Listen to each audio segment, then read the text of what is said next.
Hi everyone, my name is Greg Holler, and this is an entrant to the First Four Figures video review contest. This is going to be a quick review on DArt's Zero Type 2. So we'll just start by looking at the figure himself. The sculpting is very nice, and the paint application as well. He looks, very pleasing to the eye.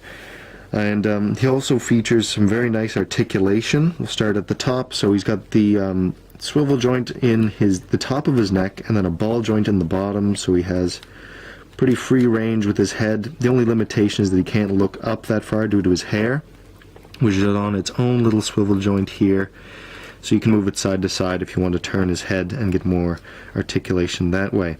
The arms, there's a little ball joint inside his chest there, and then the hinge joint for the arm. And then the shoulder pad is on its own separate hinge, and I've accidentally removed his arm there, but that's okay. It helps me kind of look more at the double joint for his arms, so he can move his arms all the way up like that.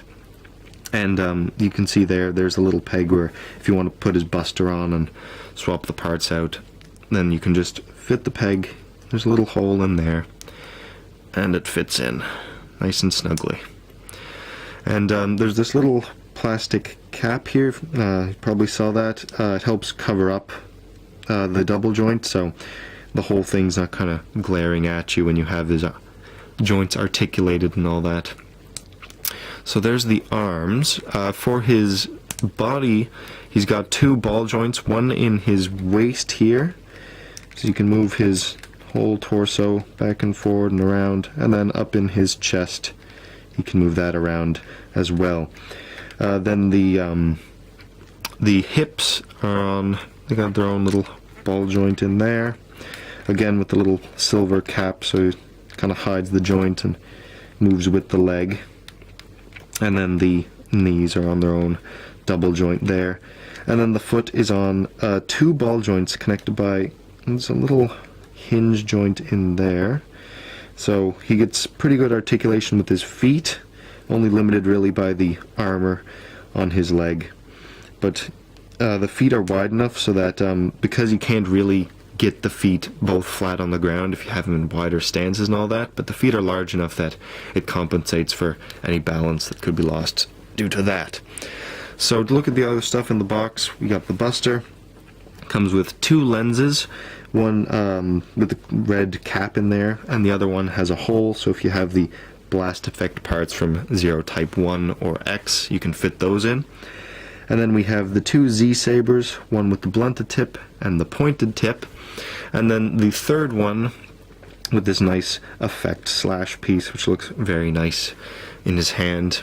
And then to get the Z-saber actually into his hand, you can pop off the blade and remove the pommel and slide that into his hand and replace the pommel. Or if you wish, there is a hole in his shoulder there, or his backpack, and you just slide that in and he has it sheathed like that. So he's got the two sets of hands, one for holding the Z-saber, or if you would like, you can give him a little thumbs up. And then he's got this open hand for posing purposes, and looks very nice if you have him in some nice poses where he's slashing or reaching for the Z-saber even, or holding his hand on his buster. And then for the alternate faces, the easiest way to get them on is to remove the head, get your thumb under his chin, I find is the best way, and then your fingers behind the two kind of spikes on the helmet, and then lift up with your thumb, and then you can kind of pull the helmet off with the face, and then pop the face out there. Then you can grab one of the alternate faces, fit the pegs in the back of his helmet, and then slide the front plate back on, and you have a nice alternate face there with him looking off to the side and gritting his teeth, and then the other one is him shouting angrily. And then you can just pop that back on his neck like that. So there you have it. That is Zero Type 2.